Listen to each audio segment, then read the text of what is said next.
आज के अनंत का फंडा के एपिसोड में सबसे पहले हम डिकोड करने वाले हैं पेटीएम की कंप्लीट स्टोरी को, बेसिक से लेके एडवांस आज तक हमारे पास जो जो न्यूज फ्लोज आए हैं उन सभी को प्रॉपर्ली डिस्कस करेंगे और आपके लिए इंटरप्रिटेशन प्रेजेंट करेंगे। काफी इंपॉर्टेंट है आपको स्टडी करना। सबसे पहले आरबीआई की तरफ से बैन आता है पेटीएम पेमेंट बैंक के ऊपर कि वहां पे हम कोई भी ट्रांजैक्शंस नहीं कर पाएंगे, स्पेशली डिपॉजिट से रिलेटेड। और क्योंकि पेटीएम पेमेंट बैंक पेटीएम के लिए एक सबसे बड़ी एज थी जिसकी वजह से उनकी प्रॉफिटेबिलिटी आने के चांसेस बन रहे थे और जिसकी वजह से उन्हें एज मिल रहा था अपने कंप्लीट एबिडा के ऊपर, उधर हिट लगता है और बैक टू बैक हमें दो लोअर सर्किट 20-20% के देखने को मिलते हैं पेटीएम पे। फिर फाइनली हमारे सामने एक बड़ा इन्वेस्टर आता है। उस पर्टिकुलर ग्रुप का नाम मैं आपके सामने प्रेजेंट नहीं करूंगा, पर एक पर्टिकुलर इन्वेस्टर आता है जो आखिरी में फ्राइडे को जाते जाते पेटीएम के शेयर्स उठा के जाता है और ये न्यूज फैल जाती है आके जैसे कि XYZ बड़े इन्वेस्टर ने एक अच्छा स्टेक उठा लिया है पेटीएम में।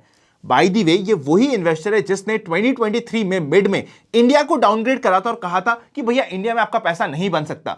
तो देखिए, हर एक बड़ा इन्वेस्टर के लिए पेटीएम एक पर्टिकुलर शेयर बहुत छोटा स्टेक हो सकता है, पर अगर आपने अननेसेसरी किसी भी बड़े इन्वेस्टर का सुनते हुए कि भैया उसने बाय किया, ये भी तो देखो अपने पोर्टफोलियो में कितना बाय किया है, आधा परसेंट, 0.0001% या 0.000001% बाय किया है, आपको उससे पता चलेगा कि ये हो क्या रहा है।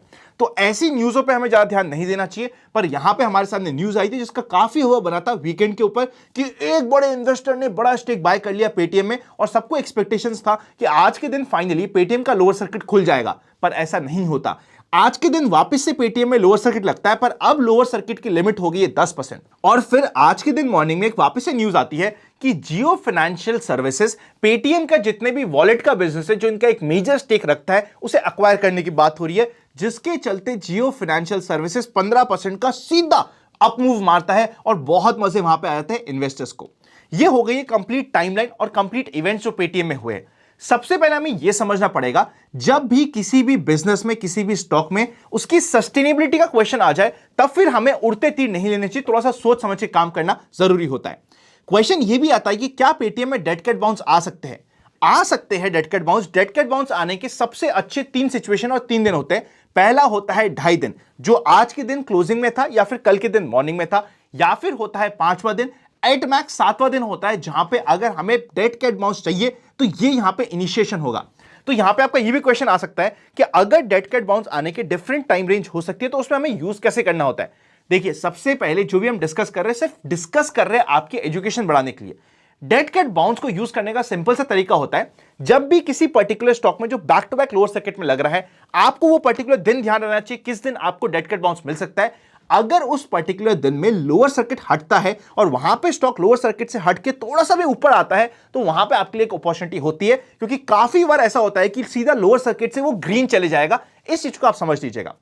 पर अगर मैं एज एन इन्वेस्टर बात करूं और पर्टिकुलर स्टॉक को स्टडी करूं और अगर मैं उसे फंडामेंटली जाके सबसे पहले स्कैन कर रहा हूं और उस पर्टिकुलर स्टॉक के बिजनेस मॉडल पे ही क्वेश्चन आ गया है, तो ये कोई भी नहीं होता उसका आर्ग्यूमेंट कि भैया 40% टूट गया है, 50% टूट गया और कितना ही टूट जाएगा। किसी भी स्टॉक के लिए कोई भी प्राइस बहुत लो नहीं होता, क्योंकि वो उसके भी नीचे जाने की क्षमता रखता है। इन द सेम वे किसी भी स्टॉक के लिए कोई भी प्राइस बहुत हाई नहीं होता, क्योंकि उसके ऊपर जाने की पूरी क्षमता रखता है। तो ये समझना कि और कितना ही टूट जाएगा और कितना ही टूट जाएगा कि फोमो में हम बाय करें या फिर किसी भी स्टॉक को स्टडी करें, आपके लिए डेंजरस हो सकता है, उसको स्टडी कर लीजिएगा। जियो फाइनेंशियल सर्विसेज का आज का मूव था पूरा का पूरा न्यूज बेस्ड। अगर आज का दिन के लो सस्टेन होते हैं आने वाले दिनों में, तब हम मानेंगे कि जो ये कंप्लीट न्यूज आ रही है ये कोई एक्शन की तरफ जा रही है, वरना ये सिर्फ एक रूमर था, जो रूमर आया जिसकी वजह से स्टॉक प्राइस बढ़ा और फिर वो वापस से कहीं पे जाके अपना सेटल हो जाएगा। आप मुझे बताइए कि आप पर्सनली पेटीएम को बाय करने वाले हैं या फिर पेटीएम को करने वाले हैं बाय बाय, कमेंट कर दीजिएगा। अब हम चलते हैं अपने नेक्स्ट पार्ट पे जिसका नाम है expectations from tomorrow's market. General market trend अभी अप ट्रेंड में है। पुट कॉल रेशियो 0.90 के आसपास काफी कंफर्टेबल है, ऐसा कोई भी दिक्कत की बात नहीं है। अगर हम एफआईएस और डीआईएस का एक्शन चेकआउट करें तो एफआईएस ने और डीआईएस ने दोनों ने परचेस किया था 2 फेब को। आप डेटा यहां पे चेकआउट कर सकते हो। मंथली बेसिस पे अगर आप मेन डेटा चेकआउट करोगे कि कैसा रहा एफआईएस का मूव जैन में, तो एफआईएस ने रफली 35,000 करोड़ के ऊपर की सेलिंग करी है। ये जो आपको 35,000 करोड़ की सेलिंग दिख रही है, कुछ लोग आर्ग्यू कर रहे हैं कि भाई ये मेजर सेलिंग आई है एचडीएफसी बैंक में, पर देखो माल तो बेचा है ना एफआईएस ने, तो आपको इसको सेलिंग एज अ सेलिंग देखना चाहिए। आप एक बार ये सोच के देखिए कि आज से अगर 10 साल बाद आप आज के दिन का डेटा चेकआउट करोगे तो ये बोलोगे कि यार उस दिन तो सेलिंग आई थी बिकॉज एचडीएफसी बैंक सेल किया था, या फिर आप सिर्फ इसको सेल को सेल मानोगे। अगर आप 10 साल बाद सेल को सेल मानने वाले हो तो आज के दिन अपने पॉइंट को जस्टिफाई करने के लिए किसी भी सेल के फिगर को एस्टीमेट ओवर या फिर अंडर मत करिए। ठीक है भाई, सेलिंग थी, हमने माना, हमने उसे अप्रिशिएट किया। नेट में चेकआउट करोगे तो एफआईज और डीआईज की तरफ से कोई भी बड़ा फिगर नहीं था जैन में, तो वो हमारे लिए कूल ऑफ की बात हो जाती है। अगर आप निफ्टी के मोमेंटम को चेकआउट करोगे ना, तो अभी निफ्टी चल रहा है एक रेंज में। उस रेंज में अगर मैं लोअर रेंज मानूं तो लोअर रेंज अभी हमारे सामने निकल के आती है 21,470 से लेके 500 की रेंज। मतलब ये एक ऐसी रेंज होती है जहां पे हमारे लिए इमीडिएटली एक अल्ट्रा शॉर्ट टर्म के लिए पॉजिटिव साइड की स्टडी करने का मौका होता है।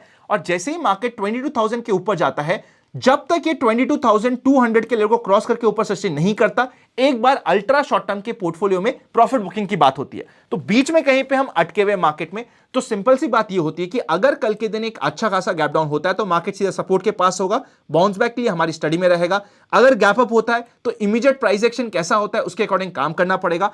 अगर इमीडिएटली हमें गैप अप होने के बाद भी पॉजिटिव काम करना है तो 21,950 का वेट करना पड़ेगा। कल के दिन बेस्ट के सिनेरियो ये होता है कि मार्केट फर्स्ट हाफ में थोड़ा सा या तो फ्लैट या फिर गैप डाउन ओपन हो, हल्का सा नीचे डिप मारे और फिर खींच के ऊपर ले जाए। अगर ये सिनेरियो होता है तो वो हमें मिस नहीं करना होता।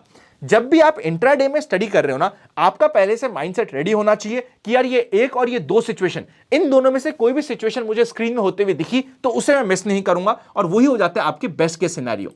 आज के दिन अगर आप ये कंप्लीट डिप की भी बात करोगे, डिप आया सारा का सारा रिलायंस की वजह से, जो रिलायंस का एक सडन डिप था।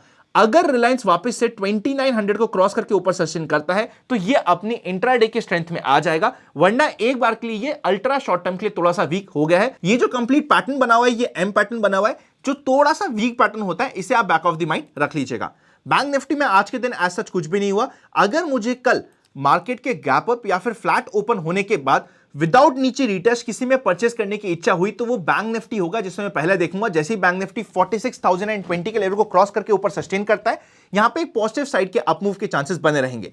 अगर मार्केट गैप डाउन करता है तब फिर मैं सिर्फ निफ्टी को स्टडी करूंगा। अगर मार्केट फ्लैट या फिर गैप अप ओपन करता है तो फिर मैं बैंक निफ्टी को स्टडी करूंगा। ये बहुत क्लीन माइंडसेट चार्ट्स में हमें दिख रहा है कल के लिए। वीडियो अच्छा लगे तो लाइक करे बिना मत जाइएगा। अगर अभी तक आपके पास डीमैट अकाउंट नहीं है तो लिंक्स आपको डिस्क्रिप्शन में और पिन कमेंट पे मिल जाएंगे। Happy learning and I will see you very soon.